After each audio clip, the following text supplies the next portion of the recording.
Back to my channel. फरवरी और March का महीना पौधों को ग्रो करने वालों के लिए बहुत ही इम्पोर्टेंट होता है। काफ़ी सारे काम हैं जो हमें इन्हीं महीनों में करने होते हैं क्योंकि वेदर बहुत अच्छा होता है। इसी महीने में आप अपनी कटिंग्स लगा सकते हैं। जो कटिंग्स आपकी लग गई हैं उनको आप शिफ्ट कर सकते हैं, पौधों की रिपोर्टिंग कर सकते हैं। रूट बाउंडिंग हो गई है तो वो भी आप इसी महीने में कर सकते हैं। नया प्लांट लाके शिफ्ट करना है तो वो सारे काम भी आप फरवरी मार्च में बहुत इजीली कर सकते हो।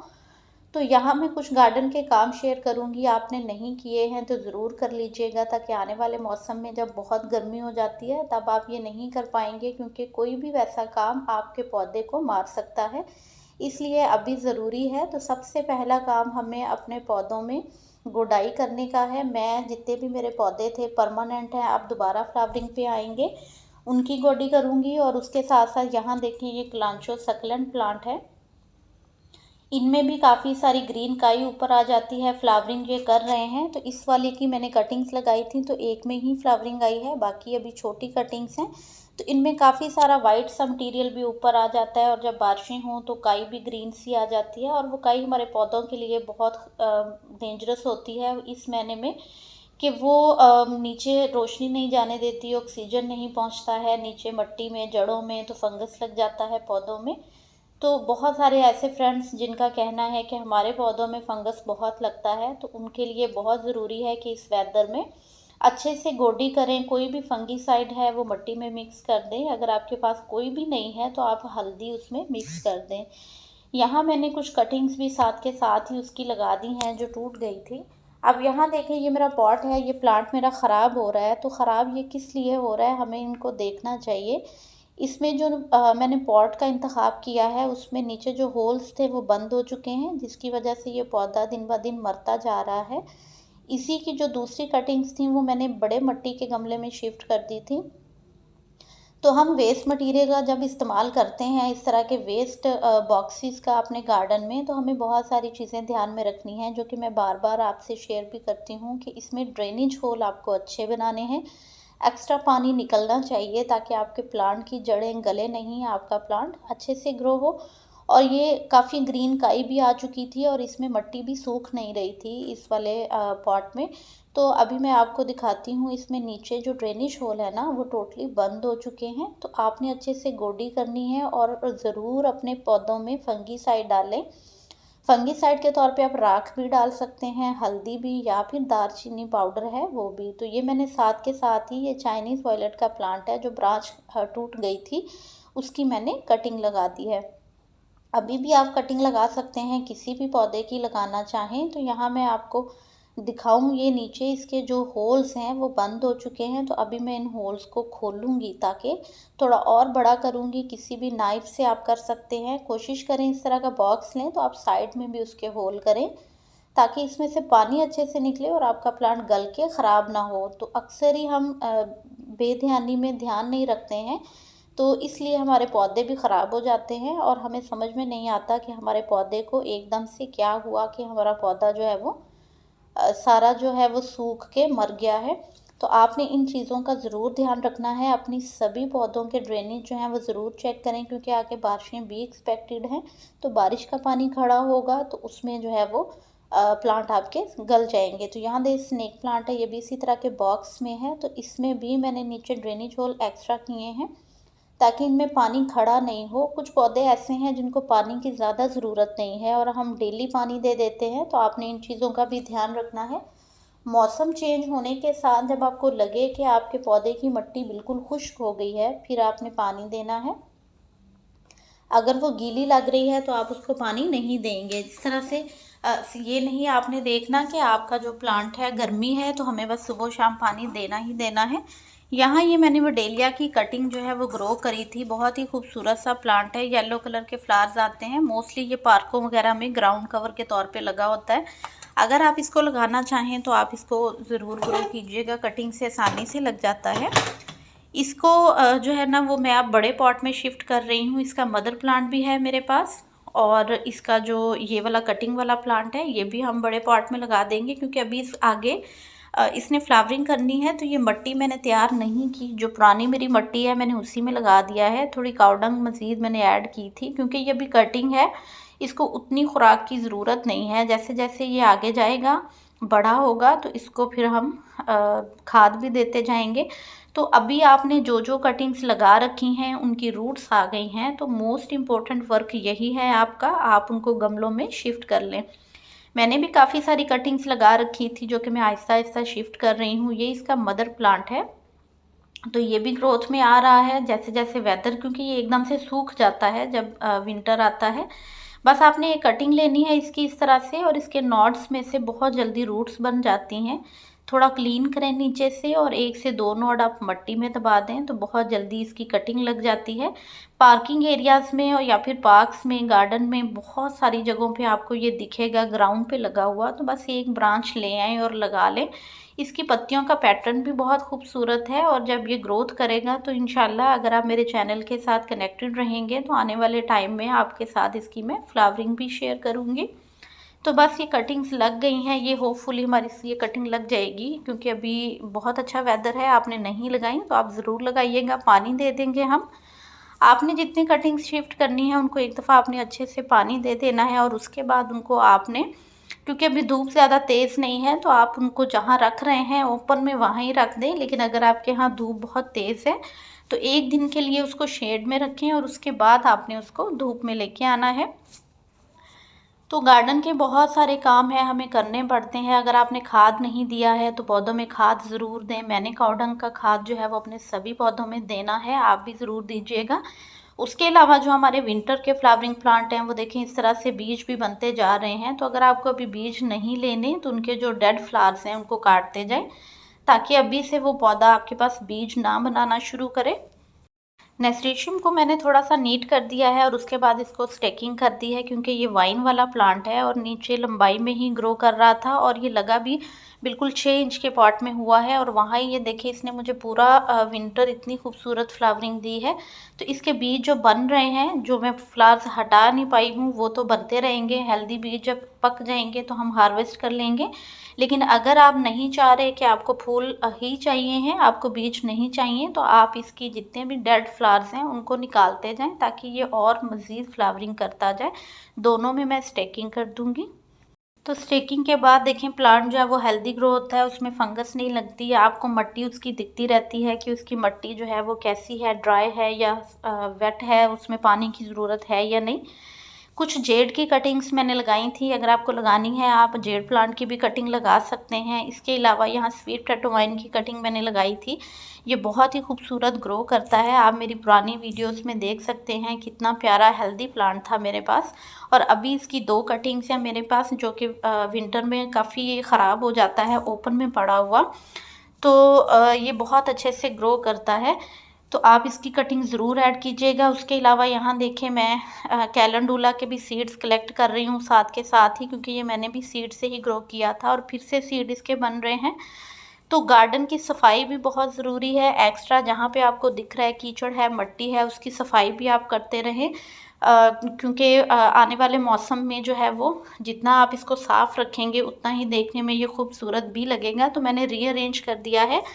सबसे इम्पोर्टेंट चीज़ विंटर में तो हम पौधों को बहुत धूप में रखते हैं, लेकिन आपने अब क्या करना है कि अगर आपके रूफटॉप पे पड़े हैं पौधे, आपने उनको ऐसी जगह रख देना है जहां उनको मॉर्निंग की 4 to 6 आवर्स की धूप मिले, लेकिन उसके बाद उनको थोड़ा शेड आ जाए, क्योंकि गर्मियों में बहुत धूप हो जाती है छत पे और हमारे पौधे जो हैं वो ख़राब होने लग जाते हैं, मिट्टी उनकी ड्राई हो जाती है बहुत हीट की वजह से।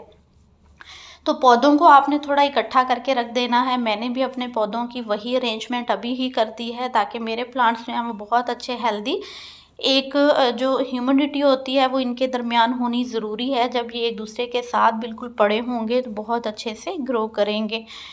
ये मेरा जट्रोफा का प्लांट है, 2 वेराइटीज़ है मेरे पास। इसको मैंने क्यारी में शिफ्ट किया था, बहुत खूबसूरत फ्लावरिंग करता है, परमानेंट है, इसमें भी ग्रोथ आ रही है। ये करी पत्ता का प्लांट है, इसमें भी ग्रोथ दिख रही है। तो अपने सभी पौधों में बहुत अच्छे से आप खाद ऐड कर दीजिए, जितने भी परमानेंट है। इसके अलावा मैंने आपके साथ वीडियोज़ भी शेयर किए थे जब मैंने अपने जैस्मिन के प्लांट को, कनेर को और इन सभी पौधों को खाद दिया था। इन्हें हमें खुद प्रिपेयर करना होता है, क्योंकि हम इनको पॉट्स में लगाते हैं। यहाँ पे मैंने कटिंग्स भी लगा रखी हैं। ये लालसा प्लांट है, ये नेस्टेशियम खुद से निकला है, बेबी सनरोज़ की कटिंग है। और इसके अलावा इस प्लांट का नाम मैं हर दफ़ा ही भूल जाती हूँ, वोल्कमेरिया शायद इसका नाम है। तो ये भी कटिंग से ही मैंने ग्रो किया है। उसके अलावा आप जो हमारे पास कोलियस की वैराइटीज़ हैं उनको ऐड कर सकते हैं।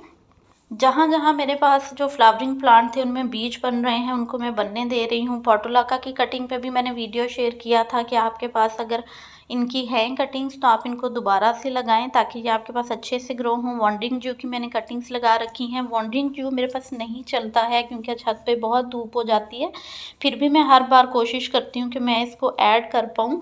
तो आपके पास अगर इंडोर में कोई जगह है तो इस पौधे को ज़रूर हैंगिंग बास्केट में ऐड कीजिएगा। ये देसी पोर्टुलाका खुद से निकला हुआ है और अमेरलिस जो है वो अब स्टॉक उसमें निकाल रहा है, तो ये खूब फ्लावरिंग भी करेगा हमारे पास। मैंने सारे अमेरलिस के जो पौधे हैं उनको सेपरेट करके अच्छे से खाद दे दिया था क्योंकि जब तक हम अपने पौधों को तैयार नहीं करते हैं वो दोबारा अच्छी ग्रोथ नहीं करते हैं। इस वाले प्लांट की भी मैंने आपके साथ खाद वगैरह देना शेयर किया था, तो अब देखें इसमें कितनी अच्छी ग्रोथ है। जैस्मिन में भी ये डबल पेटल वाला है और इसके साथ ही सिंगल पेटल वाला है, तो ये बहुत ही खूबसूरत वेराइटीज़ हैं इसकी। और कनेर की भी मैंने आपके साथ प्रूनिंग शेयर की थी, अब इसकी आप ग्रोथ देख सकते हो। जहाँ-जहाँ से प्रूनिंग की थी वहाँ पे या तो फंगीसाइड लगा दें या फिर आप इस तरह से हल्दी लगा दें। इस तरह से प्लांट आपका डाई बैक में नहीं जाता। लेमन का पौधा है, इसमें भी मैंने वहाँ जहाँ से कट किया था वहाँ पे मैंने हल्दी लगा दी थी और इसमें भी आपको नई ग्रोथ दिख रही होगी। तो होपफुली ये आने वाले टाइम में हमारे पास बहुत अच्छे से ग्रो करेगा। इसको भी आप अच्छे से खाद दे दें एक दफ़ा ताकि ये पौधा जो है वो अच्छे से ग्रो कर पाए। जहाँ-जहाँ सीड गिरते हैं कुछ प्लांट खुद से ही निकलना शुरू हो जाते हैं। तो यहाँ पे देखिए ये खुद से ही निकल आए हैं, कुछ पौधे हमें ऐड करने ही नहीं पड़ते। और जो लेमन की मिट्टी है ना, इसको आपने बहुत पानी नहीं देना, थोड़ा खुश्क रहने दें क्योंकि बारिशें भी बीच में हो जाती हैं। तो जब इसको हम, क्योंकि इसके ऊपर बहुत ज़्यादा पत्तियां नहीं हैं इसलिए हम इसको बहुत पानी भी नहीं देंगे, हमें सोच समझ के पानी देना है ताकि हमारे पौधे में फंगस नहीं लगे। इसको फुल सन चाहिए, आपने इसको ऐसी जगह रखना है जहाँ पे इसको 8 से 10 घंटे की धूप मिले। पुदीने की कटिंग्स आपने नहीं लगाई तो ज़रूर लगा लीजिएगा। मैंने काफ़ी जगहों पे इसकी कटिंग्स लगा रखी हैं, अभी काफ़ी इसने जो है वो हेल्दी ग्रो होना शुरू कर दिया है। यहाँ भी मैंने ये कटिंग्स ही लगाई थी, इसमें टमाटो का प्लांट खुद से निकल आया है। इसको मैं शिफ्ट कर दूँगी। तो जब आप हर सीज़न कोई ना कोई प्लांट जो है वो ग्रो करते हैं, उसके सीड लगाते हैं, तो वो सीड कभी ना कभी खुद से ही जर्मिनेट हो जाते हैं और आपके पास एक हेल्दी जो प्लांट है वो खुद ही तैयार हो जाता है और हमें वो ना तो ख़रीदना पड़ता है ना ही हमें वो लगाना पड़ता है। ये मैंने सीड लगाए थे रेन लिली येलो के और पिंक के। तो अभी देखें इनकी क्या ग्रोथ आती है, क्योंकि ये बहुत टाइम लेते हैं अगर इनको हम सीड से ग्रो करें। तो इसलिए बेहतर होता है कि आप इनकी जो डिवाइडेशन है, प्रोपोगेशन है, वो आप इसकी वैसे ही करें क्योंकि ये नए से नए बेबीज़ निकालता रहता है। ये वाली साइड पे सारी मेरी वेजिटेबल्स हैं, तो जितने एक्स्ट्रा पत्तियां थी वो मैंने बंद गोभी की निकाल दी हैं क्योंकि एक्स्ट्रा पत्तियों की वजह से नीचे मिट्टी में उनको धूप नहीं मिलती। यहाँ भी ग्रो बैग में मैंने कटिंग्स लगाई थी और आपके साथ मैंने लगानी भी शेयर की थी, तो सभी की आप ग्रोथ देख सकते हो। यहाँ मैंने सीड डाले थे क्योंकि गार्लिक है, गार्लिक हम निकाल लेंगे। और इनको सबको मैंने धूप में कर दिया है सब्जियों को। यहाँ इनको 4 से 6 घंटे की धूप मिलेगी, तो 6 घंटे मैक्सिमम आपकी सब्जियों को धूप मिलनी चाहिए। कुछ सब्जियाँ होती हैं जिनको हम इंडोर ग्रो कर सकते हैं जहाँ पे उनको ब्राइट लाइट आती हो, लेकिन बहुत सारी सब्जियाँ ऐसी हैं जिनको धूप ही चाहिए होती है। तो अपने पौधों को थोड़ा इकट्ठा करके रख दें, लेकिन उनको धूप आनी चाहिए। अब यहाँ मैं ये पत्तियाँ क्यों रिमूव कर रही हूँ, क्योंकि नीचे बिल्कुल भी मिट्टी में रोशनी नहीं जा रही, धूप नहीं जा रही, हवा नहीं गुजर रही, तो इसलिए हमारे पौधे में फंगस लग सकता है, इंसेक्ट लग सकते हैं। तो आपने इस तरह से नीचे से थोड़ी स्टेम को खाली कर देना है। आपका किसी भी तरह का पौधा है, जब हम उसकी स्टेम को खाली नीचे से कर देंगे तो वो बहुत हेल्दी ग्रो करेगा ऊपर की तरफ, और उसकी जो एक्स्ट्रा पत्तियां हैं या नीचे मिट्टी है वो भी हेल्दी रहेगी, उसको धूप भी मिलेगी और उसमें फंगस नहीं लगेगा। तो मैंने ज़्यादातर जो है वो इस तरह से वेस्ट मटेरियल में या फिर बकेट्स में ग्रो कर रखे हैं, तो ये चीज़ें फिर हमें ध्यान में रखनी पड़ती हैं। अब जितने हेल्दी लीव्स निकल रहे हैं उन सबको मैं एज जो गार्डन वेस्ट है इस्तेमाल करूँगी, और जो मुझे ठीक नहीं लगेंगे उनको हम फेंक देंगे। तो ये टमाटर का पुराना पौधा है, इसने काफ़ी हार्वेस्टिंग दी है। अब इसमें देखें साथ में इंसेक्ट भी लग रहे हैं, तो जहाँ जहाँ इंसेक्ट लग रहे हैं मैं वो पत्तियाँ ही रिमूव कर दूँगी और बाद में इसको मैं एक दफ़ा पानी से वॉश कर दूँगी। बहुत जल्दी मैं स्प्रेस नहीं करती हूँ। जैसे इसको अच्छे से मैं पानी से वॉश करूँगी और जो इन्फेक्टेड पत्तियाँ हैं उनको आपने रिमूव कर देना है। अगर आपके गार्डन में बहुत ज़्यादा इंसेक्ट लगते हैं तो एक दफ़ा आपने नीम ऑयल का स्प्रे अपने सभी पौधों पे ज़रूर कर देना है, जो कि बहुत ज़रूरी है। इस वाली कैपेज में जो है ना वो हेड इतना ही बनेगा, इसलिए इसको मैं यहाँ से निकाल लूँगी और इसमें फिर मैं मट्टी को धूप लगने के बाद पालक के सीड डालूँगी। ये मैंने पॉली बैग में लगाई थी, तो पॉली बैग के हिसाब से, क्योंकि पॉली बैग जो है वो 6 से 8 इंच का है, तो उसमें हमें कैपेज का यही साइज़ मिलेगा। तो वो मैंने निकाल ली है। तो इसके अलावा टमाटर में भी जितनी एक्स्ट्रा पत्तियाँ हैं वो मैं सारी रिमूव कर दूँगी। यहाँ पे जो हमारे मोंगरे की सब्ज़ी तैयार हो रही है, ये भी काफ़ी सारी हार्वेस्ट होने वाली है, यहाँ भी थी। नीचे मैंने इसमें सीड डाले थे करेले के, जो कि प्लांट मेरे तैयार हो रहे हैं, तो इसलिए मैंने यहाँ पे नीचे वाली पत्तियाँ उनकी रिमूव कर दी हैं, ताकि उन प्लांट्स को भी धूप मिले, रोशनी मिले और उनकी ग्रोथ भी हमारे सामने आए। तो यहाँ भी मैं कुछ सफाई वाला काम करके तो फिर आगे वाले जो क्लिप्स हैं वो बाद में आपसे शेयर करती हूँ। तो चाहे आपने सब्जियां लगाई हैं या फिर आपने फ्लावरिंग प्लांट्स लगाए हैं, ये सारे काम कर लीजिए, ताकि आगे आने वाले जो मौसम है उसमें आपको ये सारा नहीं करना पड़े। और माशाल्लाह से रमज़ान भी आ रहा है, तो इतना काम हम नहीं कर पाएंगे, क्योंकि हमें जितना हो सके, जितना भी हमारे पास टाइम हो, हमारी कोशिश रहती है कि हम अपना इबादत में गुजार सकें। तो उसमें ये है कि फिर आप या तो सिर्फ सीड लगाने हो तो आप सीड लगा लें और पानी दे दें, बस ये 2 काम फिर आप कर पाएँगे, एक्स्ट्रा वर्क नहीं हो पाता है। तो इसलिए मैंने जहाँ-जहाँ पे मुझे लगा कि मुझे ये वाले काम कर लेने चाहिए, मैंने वो काम कर लिए हैं। अब ये फाइनल लुक है मेरे गार्डन की, दोनों साइड की आपसे शेयर करूँगी। तो बहुत ही खूबसूरत लग रहे हैं। जब एक दफ़ा हम इनकी सारी सफाई करके इनको अच्छे से खाद पानी दे देते हैं, तो दूसरे दिन ही हमें प्लांट्स में बहुत अच्छी ग्रोथ दिखती है। उनकी फ्लावरिंग, उनकी पत्तियाँ बहुत खूबसूरत, उनमें शाइन आ जाती है और गार्डन भी बहुत साफ़ सुथरा, हेल्दी लगता है। तो ज़रूर इन कामों को कीजिएगा। वीडियो थोड़ा लंबा था, बट आपके साथ मैंने सारी डिटेल शेयर की है। ज़रूर इन सभी बातों का ध्यान रखिएगा अगर आपको हेल्दी प्लांट ग्रो करने हैं। मेरे ये कलांचो की जो वैरायटी है, इसकी मैं कटिंग्स ढेर सारी लगाने वाली हूँ। इसमें बहुत खूबसूरत ये फ्लावर्स आते हैं गुच्छों में, ऑरेंज कलर के, ये बहुत लंबा हो गया है। तो बस ये गार्डन की लुक है। होपफुली के वीडियो में कुछ ना कुछ आपको काम की बातें लगी होंगी। चैनल पे पहली बार आ रहे हैं तो सब्सक्राइब कर दीजिएगा बेल के साथ। वीडियो अच्छा लगा हो तो लाइक करना मत भूलिएगा, और प्लीज़ वीडियो को फुल वॉच किया करें, ताकि हमें भी कुछ ना कुछ मोटिवेशन मिल जाए, सपोर्ट मिल जाए। और यहाँ पे हैं जी वेजिटेबल्स, जो कि अब काफ़ी हेल्दी और नीट लग रही हैं। इनको भी एक दफ़ा अच्छे से मैंने खाद दे दिया है, कॉर्डन का पानी दे दिया है, रीअरेंज कर दिया है सभी प्लांट्स को। और जो हेल्दी पत्तियां हैं वो हम रख लेंगे, बाकी सारी की सारी हम वेस्ट कर देंगे। सारी इबादत कीजिएगा अपने लिए, अपने प्यारों के लिए। मुझे दीजिए इजाज़त, फिर मिलेंगे नेक्स्ट किसी और वीडियो में। Till then keep gardening, stay healthy. अल्लाह हाफिज़।